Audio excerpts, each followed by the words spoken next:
بسم الله الرحمن الرحیم. نن زمونږ د علم الصرف آخرین څلورم نمبر سبق ته. په نن سبق کې به مونږ د دې شعر کوم د یو سبق پاتې دی، مضاعف او ورسره د لفیف. دا دوه صیغې چې دي دا به انشاءالله نن مونږ حل کوو، چې لفیف څه ته وایي او مضاعف څه ته وایي. نو اوس دلته کې وایي چې کله چې کومه کلمه کې دوه حروف علت وي، چې کومه کلمه کې دوه حروف علت وي نو داسې کلمې ته لفیف وایي. کومه کلمه کې چې دوه حروف اصلي وي، یعنی د کومې صیغې په حروف اصلیو کې چې دوه حروف اصلي حروف علت وي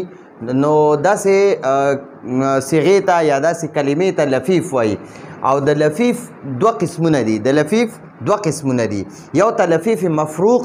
وایي او یو ته لفیف مقرون وایي. ٹھیک شو جی. ما دلته کې یو نقشه جوړه کړې ده. دا لفیف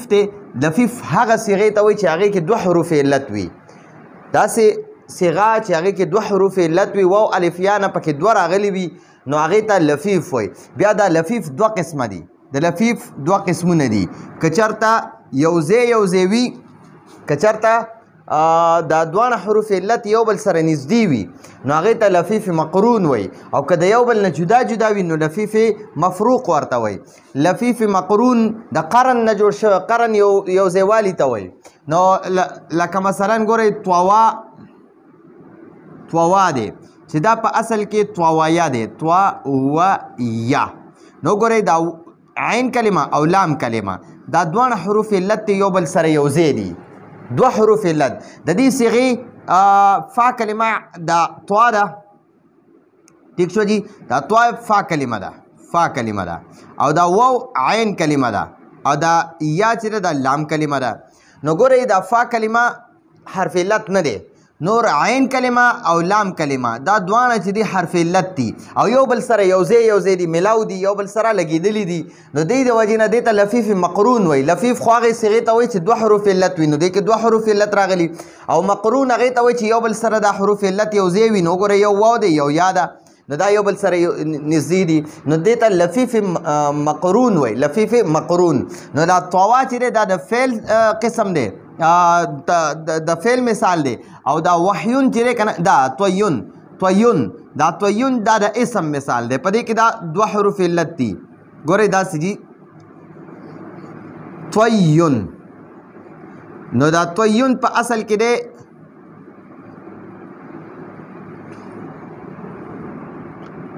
دا اصل کې تویون، نو دا بیا تویون شو. نو ګورئ په دې کې دا یو واو یو یا دوه یاګانې راغلې، دوه یاګانې. ٹھیک شوه؟ نه دوه یاګانې نه، خو یو واو یو یا ترې راغلی. نو دا کې تویون دا لفیف مقرون دی. او لفیف مفروق چې په منځ کې جداوالی وي لکه ولیه. نو دې کې وګورئ یو دا فا کلمه حرف علت دی، یو لام کلمه حرف علت دی، دا عین کلمه پکې لام دی، دا حرف علت نه دی. نو ګورئ او په منځ کې پکې دا عین کلمه راغله، نو د دې دواړو کې یو بل سره جداوالی راوستو، دا یو بل نه جدا کړل،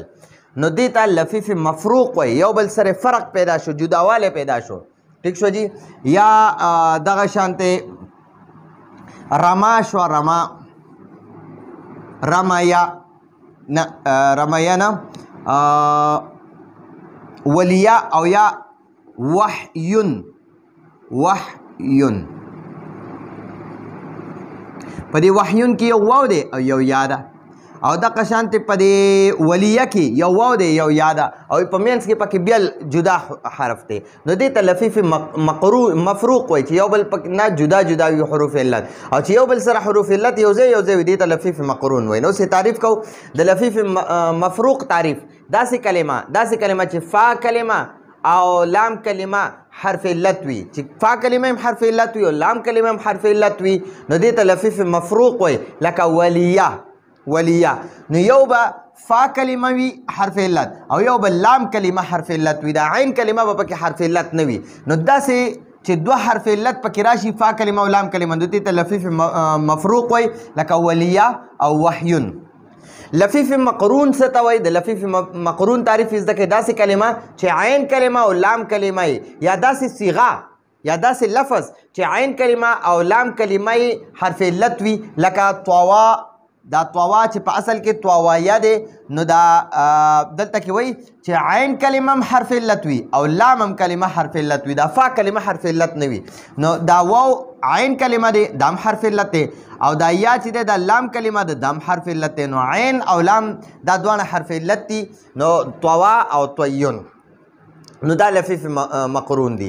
دې ځای پورې دا د معتل قسمونه ختم شو اوس مضاعف څه ته وایي نو د مضاعف تعریف زده کوي داسې صیغه چې دوه حروف اصلي پکې د یو جنس معنا دا چې یو شان دوه حروف وي پکې دوه دالونه پکې راشي یا دوه باګانې پکې راشي یا دوه راګانې پکې راشي یا دوه باګانې دوه تاګانې پکې راشي چې دوه حروف پکې یو ځای راشي تا پکې دوه ځل راشي ثا پکې دوه ځل راشي جیم پکې دوه ځل چې کم یو حرف هم وي هغه پکې دوه ځل په کم صیغه کې راغی حروف اصلیو کې نو هغې ته مضاعف وایي نو د یو جنس نه مراد یو شان دوه حروف ٹھیک شو او بیا د مضاعف دوه قسمونه دي نو دا ګورئ مضاعف چاته وایي چې هغې کې د هغې په حروف اصلیو کې دوه حروف اصلي یو شانتې وي نو هغې ته مضاعف وایي ٹھیک شو نو دا به یا ثلاثي وي یا به رباعي وي ثلاثي معنا چې 3 حروف اصلي به وي او رباعي معنا چې 4 حروف اصلي به وي که 3 حروف اصلي وي که نه د هغې مثال دی مده نو دا مده په اصل کې مدده نو ګورئ دا دوه دالونه پکې رالل عین کلمه هم دال دی لام کلمه هم دال دی یا فره چې دا په اصل کې را دی فراره نو دې کې هم دوه ځل را راغله ٹھیک شو جی نو که مده دی په دې کې هم دوه ځل دال دی او که فره دی په دې کې هم دوه ځل را ده عین کلمه هم را ده او لام کلمه هم را ده نو دوه حروف پکې یو شان استعمال شو نو دې ته وایي د یو جنس دوه حروف مونږ ورته دوه یو شان حروف وایو دوی ورته د یو جنس دوه حروف وایي ٹھیک شو نو دې ته ثلاثي مضاعف ثلاثي وي مضاعف ثلاثي چاته وي چې 3 حروف اصلي وي پکې عین کلمه او لام کلمه پکې یو شانتي وي 3 حروف اصلي وي عین کلمه او لام کلمه دا دواړه حروف پکې یو شانتي وي یعنی دا عین کلمه دوه ځل شوی وي یو ځل عین کلمه کې راشي یو ځل لام کلمه کې لکه څنګه مداده دی نو دا میم پکې فا کلمه ده او دا دالم دا اول دال چې دی دا عین کلمه ده دا دویم دال دا لام کلمه دی ٹھیک شو نو دې ته مضاعف ثلاثي وایي مضاعف رباعي څه ته وایي مضاعف رباعي چې 4 حروف اصلي وي پکې دوه ځل پکې نو فا کلمه او اول لام فا کلمه او اول لام دا دواړه یو شانتي وي او عین کلمه او دویم لام دا دواړه یو شانتي وي لکه مثلا ګورئ زه به تاسو ته یو مثال ولیکم فعلل نو ګورئ دې کې یو فا ده یو پکې عین دی او دا یو پکې اول لام دی لام اول لام او دا پکې دویم لام دی نو ګورئ دې فعلل کې 4 حروف اصلي دي او په دې کې دوه ځل لام راغلی یو ځل عین دی یو ځل فا ده نو دوی وایي چې په مضاعف رباعي کې فا کلمه او دا اول لام دا دواړه یو شانتي وي فا کلمه او اول لام او عین کلمه او دویم لام دا دواړه یو شانتي وي لکه یو حرف وي یو حرف دوه ځل راغلی د فا کلمې په ځای هم راغلی لام کلمې په ځای راغلی بیا بل یو حرف وي هغه دوه ځل راغلی د عین کلمې په ځای باندې هم راغلی د لام کلمې په ځای باندې هم راغلی لکه مثلا زه به دلته کې ولیکم حصا نو ګورئ دا ح چې ده که نه دا ح دا فا کلمه ده دا صاد دا عین کلمه ده او دا دویمه ح دا بیا اول لام دی دې ته مې اول ولیکو او دا دویم سواد چې دی که نه دا دویم لام دی نو اوس وګورئ په دې حسحسه کې دا فا کلمه او اول لام دا دواړه یو شانتي دي که نه دا فا کلمه هم ح ده او دا اول لام هم ح دی ټیک شو جي اوس په دې د دویم ته ګورئ دا عین کلمه او دویم لام دا هم دواړه یو شانتي دي عین کلمه کې سواد دی او په دې دویم لام کې هم سواد دی نو دلته کې هم دا سواد دوه ځل راغی ټیک شوه او دا ح چې ده دا هم دوه ځل راغله دا ح دوه ځل راغله او لام هم دوه ځل راغی یا دغه شانتي ګورئ مض ګورئ دا اوس فعلله دی فعلل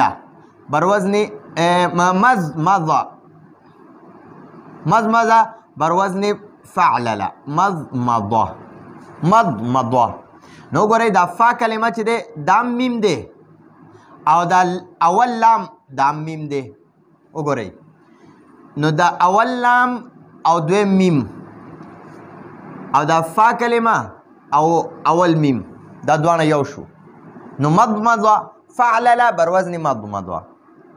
نو ګورئ دا دوانه حروف پکې یو شان راله دې ته مضاعف ثلاثي وای رباعي وای او دا اول ضاد او دې خوا دا دویم ضاد نو دې ته وای دا عین کلمه او دویم لام دا دوانه یو شانتی دي عین کلمه او دویم لام دا دوانه په عین کلمه کې ضاد دی او په دویم لام په ځای باندې ضاد دی نو دا ضاد دوه ځله استعمال شو نو وای د یو جنس دوه حروف دي پکې یو اول ضاد دی یو دویم ضاد دی او دا میم هم دوه ځله استعمال شو ٹھیک شو نو دې ته مضاعف رباعي وای دلته کې به اوس لږ تعریف زده کو جی مضاعف ثلاثي داسې صيغه چې عین کلمه او لام کلمه د یو جنس وي یعنی یو شانتی وي لکه سره چې په اصل کې سراره او مده چې په اصل کې مدده او سببون نو په سببون کې دا سین فا کلمه ده او دا اوله با عین کلمه ده او دویمه با لام کلمه ده نو ګورئ دا عین کلمه او لام کلمه دوانه یو شانتی حروف دي دا مده چې دی مده دا په اصل کې مدده مدده نو ګورئ په دې کې دا اول میم چې دی دا فا کلمه ده او دا عین کلمه هم دال دی لام کلمه هم دال دی دغه شان سراره دی اصل کې سراره نو دې کې هم دا را دوه ځل استعمال شوی نو عین کلمې باندې لام دی د عین کلمې په ځای باندې را ده او د لام کلمې په ځای باندې را ده نو دې ته مضاعف ثلاثي وایي مضاعف رباعي څه ته وایي داسې صیغه چې فا کلمه او اول لام د مضاعف رباعي کې دوه لامونه یې اخره کې فاعن او دوه لامونه فاعن او دوه لامونه او په ثلاثي کې فاعن او یو لام فاعن لام فاعن لام او په مضاعف رباعي کې فاعن او دوه لامونه نو دلته کې اوس وایي داسې صیغه چې فا کلمه او اول لام فا کلمه او اول لام دا د یو جنس وي او عین کلمه او دویم لام د یو جنس وي چې فا کلمه او اول لام د یو جنس وي او عین کلمه او دویم لام د یو جنس وي لکه مضمضه نو دا میم پکې ده دا فا کلمه ده او دا بل میم چې ده دا لام کلمه ده اول لام ٹھیک شو نو فا کلمه او اول لام دا د یو جنس شو لکه فا کلمې کې میم دی او په اول لام په ځای باندې میم دی ٹھیک شو اوس دا ضاد چې دی دا اول ضاد دا عین کلمه ده او دا دویم ضاد چې دی که نه دا لام ثانی دی دې ته دویم لام وایي نو عین کلمه او دویم لام دا عین کلمې په ځای باندې ضاد دی او په دې دویم لام په ځای باندې ضاد دی مضمضه دغه شان حصحصه بر وزن فعلل ٹھیک شو نو په رباعي کې دا فا کلمه او اول لام دا یو شان وي او عین کلمه او دویم لام دا دوانه حروف یو شانتی وي د یو جنس وي نو دې ته مضاعف رباعي وایي ٹھیک شو جی دا خبرم دا باسم ختم شو اوس په دې کتاب کې لیکلي وي دا ټول یولس شو څنګه یولس شو صحیح یو شو مثال دو شو ناقص درې شو او اجوف سلور شو بیا د محمود سلور درې قسمونه دي هغه وشو د لفیف دوه قسمونه دي دا 9 شو او د مضاعف دوه قسمونه دي نو دا یولس شو نو دې کتاب کې لیکوي دا ټول یولس شو دا یولس قسمونه شو خو په علم الصرف کې دا صرف په